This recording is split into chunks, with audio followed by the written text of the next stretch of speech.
ሰላም እንዴት ናችሁ? የ2017 ዓመተ ምህረት ኢንትራንስ ኤግዛም ወስዳችሁ ውጤት አይታችሁ የሪሚዲያል መቁረጫ ነጥብን ስትጠባበቁ ለነበራችሁ እንግዲህ በመጨረሻም የ2018 ዓመተ ምህረት የሪሚዲያል የመቁረጫ ነጥብ ይፋ ተደርጓል። እንግዲህ እንደጠበቅነው አይደለም፣ በጣም ዝቅ ብሏል።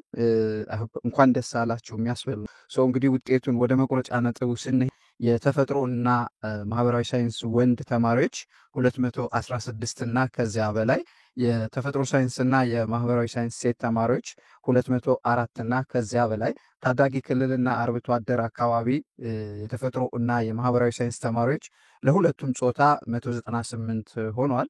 የማህበራዊ እና የተፈጥሮ ሳይንስ መስማት ለተሳናቸው ተማሪዎች ደግሞ ለሁሉ ጾታ 198 ሆኗል። ማህበራዊ እና የተፈጥሮ ሳይንስ አይነ ስውራን ተማሪዎች ለሁለቱም ጾታ 165 ሆኗል። እንግዲህ ለሁላችሁም እንግዲህ በባለፈው ትምህርት ሚኒስቴር ከ240 በላይ ይሆናል ብሎ ከ40% በላይ ይሆናል ብሎ ፍንጭ ሰጥቶ ነበር። ሰው እንደተጠበቀው አልሆነም። ሰው እንኳን ደስ ያላችሁ። ስትጠባበቁ ለነበራችሁ እንግዲህ ውጤቱ ይህንን ይመስላል። እንግዲህ አሁን ለጠበቃችሁት ሳይሆን እንዳልጠበቃችሁት እንዳገኛችሁት ተስፋ እናደርጋለን። እንግዲህ በመጨረሻም ለሁላችሁም ልክ እንደዚህ አይነት ጠቃሚ መረጃ እንዲደርሳችሁ የቴሌግራም ቻናላችንን እና የዩቲዩብ ቻናላችንን ጆይን በማድረግ ይቀላቀሉን። ሌላ መጠየቅ የምትፈልጉት ነገር ካለ አስተያየት ኮሜንት ሴክሽን ላይ አስተያየት አስቀምጡልን።